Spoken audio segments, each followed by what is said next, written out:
Olá pessoal, bem, hoje nós resolvemos dar uma dinamizada na produção do nosso vídeo, porque tem muita gente, não é, solicitando, né?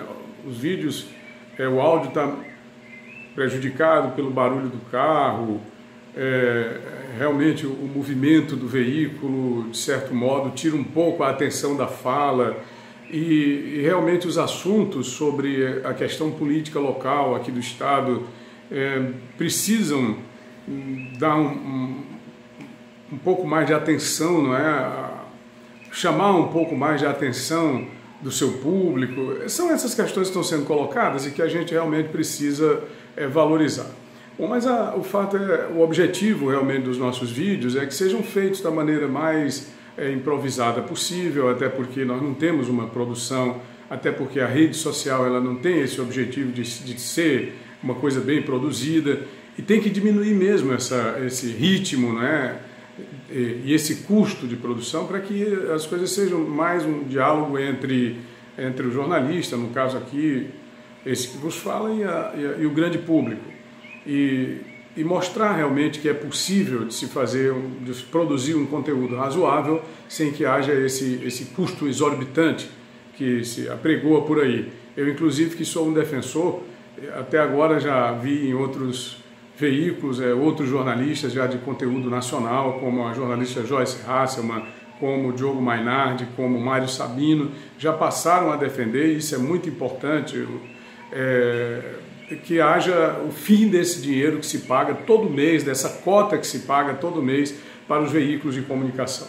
Que se possa pagar, inclusive, pelo material produzido ou veiculado, vamos dizer assim. Se há uma campanha de vacinação contra a paralisia infantil, se há uma campanha de vacinação contra a febre aftosa ou contra a febre amarela, se há uma campanha de vacinação, de esclarecimento acerca da questão da Zika, do Zika vírus, tudo bem, o Ministério da Saúde adverte sobre determinadas circunstâncias.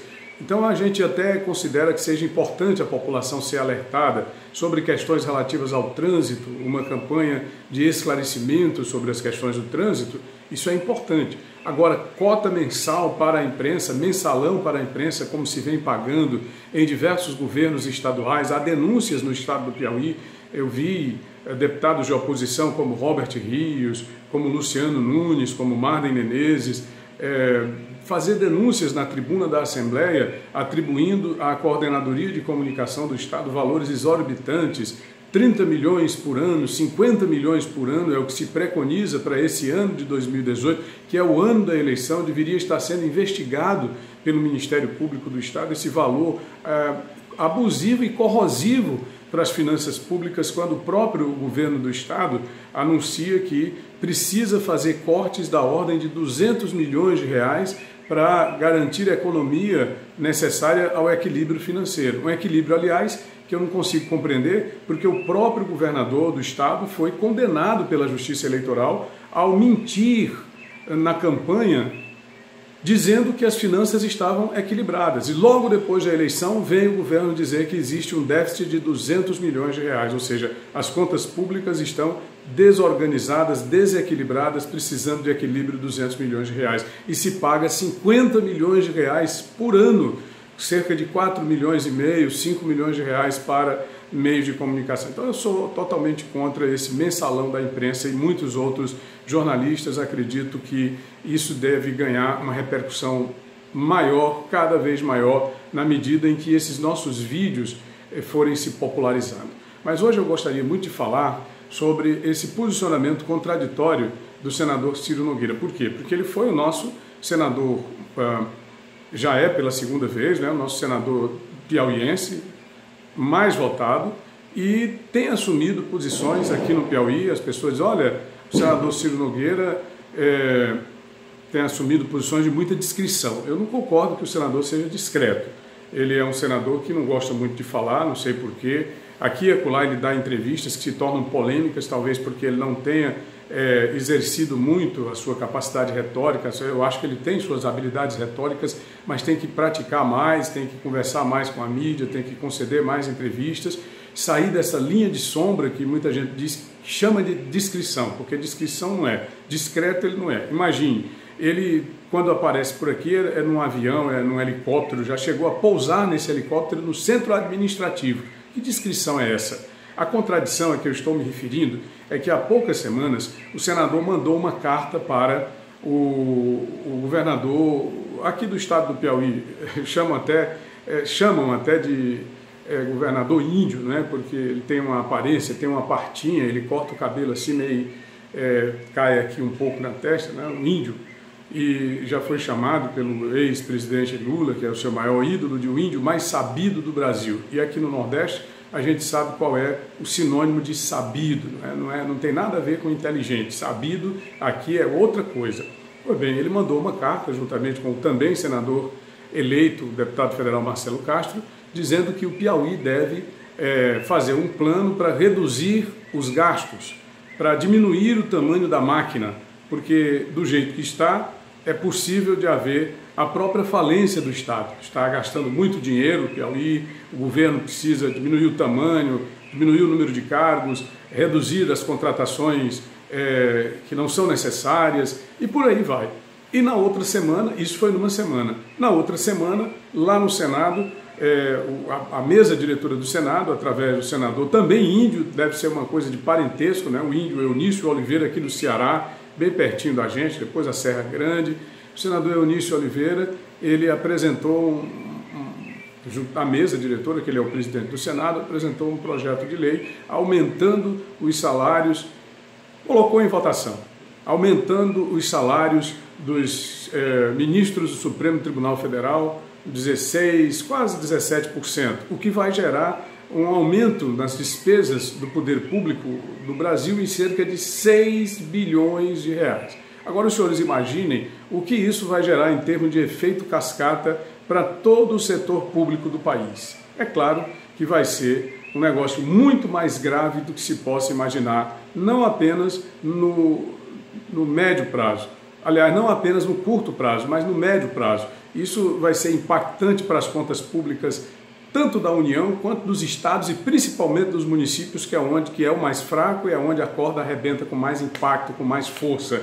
E aí eu não entendo onde é que está o equilíbrio, onde é que está a racionalidade nessa argumentação firmada, nessa assinatura colocada pelo senador Ciro Nogueira na carta encaminhada ao governador Bento Carneiro, o brasileiro, né, o vampiro brasileiro aqui do Piauí, o índio mais sabido do Brasil, que mandou a carta.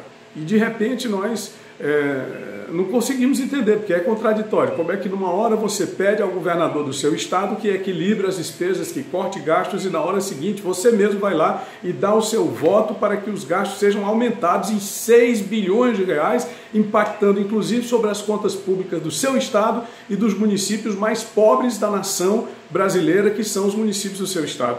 É preciso que o senador venha a público explicar essa contradição, esse posicionamento contraditório.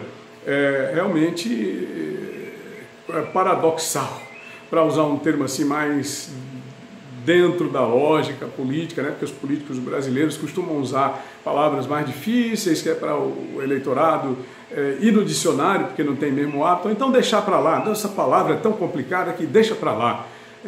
O senador Ciro Nogueira realmente sobre esse assunto e muitos outros, mas nós estamos falando aqui desse assunto, né, está devendo explicações ao nosso eleitorado piauiense e brasileiro. Mas na semana mesmo em que foi mandada essa carta, eu fiz um artigo onde eu dizia: eles sempre querem dizer outra coisa, porque nessa carta, tanto o senador Ciro quanto o senador eleito Marcelo Castro, eles não estavam querendo o equilíbrio das finanças públicas do Estado, eles não estavam mandando para o governador Bento Carneiro, ele não estava mandando essa carta com esse objetivo. Ele estava mandando essa carta com o objetivo de dizer o seguinte: olha, governador, nós não queremos que o senhor se meta conosco. O PP, que é o partido do Ciro, e o MDB, que é o partido do Marcelo, eles estão querendo disputar a presidência da Assembleia Legislativa. E não querem que o PT se meta nisso. Porque na eleição passada, no começo do governo desse atual que termina agora, do governador Bento Carneiro, realmente foi muito complicado para o Dr. Temístocles Filho ganhar. do deputado Fábio Novo. Por quê? Porque houve a intromissão do governador do estado do Piauí, do PT. Ele lançou o deputado Fábio Novo, houve toda aquela articulação com vários partidos e foi complicado para o MDB manter a sua hegemonia, para os outros partidos manterem a sua hegemonia. Então, o que é que eles entendem?